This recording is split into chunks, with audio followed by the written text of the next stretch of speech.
What's up everyone, it's Bucky and welcome to your 7th Python tutorial. In the last tutorial I talked to you guys about strings. Now that you guys have a basic understanding of strings, I can talk a little bit deeper on how strings are more useful, and this is actually a more helpful tutorial.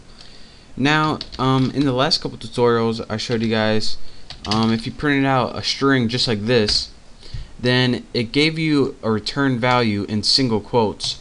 But if you printed it out like this, use the print statement and put something like that, it wouldn't give you single quotes around it. And this is because when it outputs it, what Python does is convert your code to strings, but it does it in two different ways. Now just take note of that for now, and I'm going to show you guys how to convert to strings and actually why it's useful.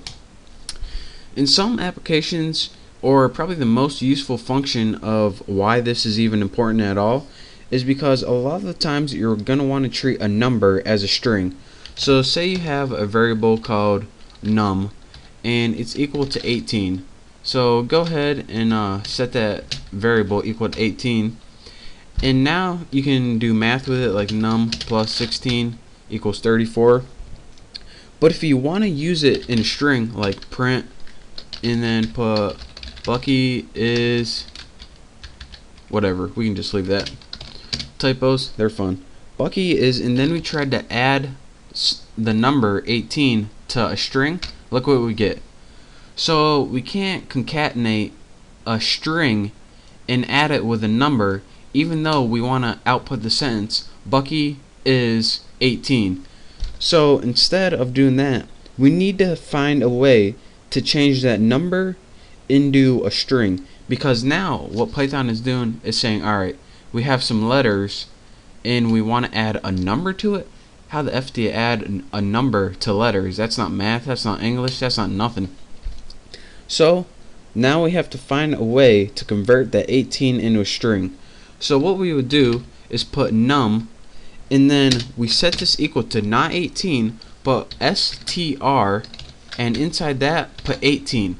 And what this does is say, alright, whatever we put for the number variable, take the string 18, not the number 18. Now press enter. Now instead of the value 18 as a number, it sees it as a string, or just characters that it can output on the screen.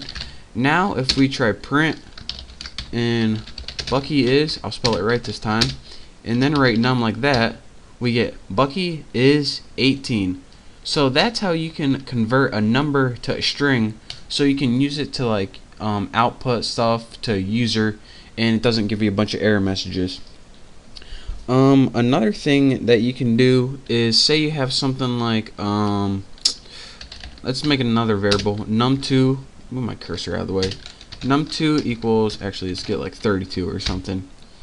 Another thing that we can do that's real quick and that doesn't really use a function that you have to type out is use something called backticks. Now backticks are against our long, hold on, let me gather my thoughts. They're above that little tab key and beside the 1 on your keyboard. It's below the little squiggly line. It's below this thing. And let me show you guys how you guys can convert values or anything to a string using backticks. Alright, here we go. Let's say we got 32 stored in num2. So anytime we try to concatenate that to a string, it's going to give us an error message. So let's go ahead and print my mom is add num2. Now this would give you an error message right here. So since this is a number and this is a string, so how can we convert this to a string without using the string function? All you'd have to do is put backticks around it just like that. Now once you press enter, bam. So again, backticks and the string function are two different ways where you can convert anything to a string. And again, this is useful because if you don't, it's going to try to treat this as a number and this is a bunch of letters, and it's going to try to treat this as a math operator, and you can't add numbers to letters. It just doesn't make sense. And one last one I want to talk to you guys about, this repr function. This it's a little different than the string function, But for now, I'm going to just tell you guys that it does the same thing.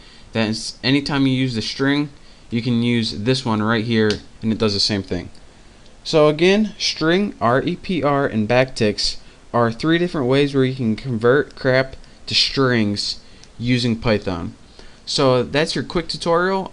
This is going to help you understand the next section. So pay attention to this, play around with it a little bit, and I'll see you guys next time. Make sure to subscribe. See you.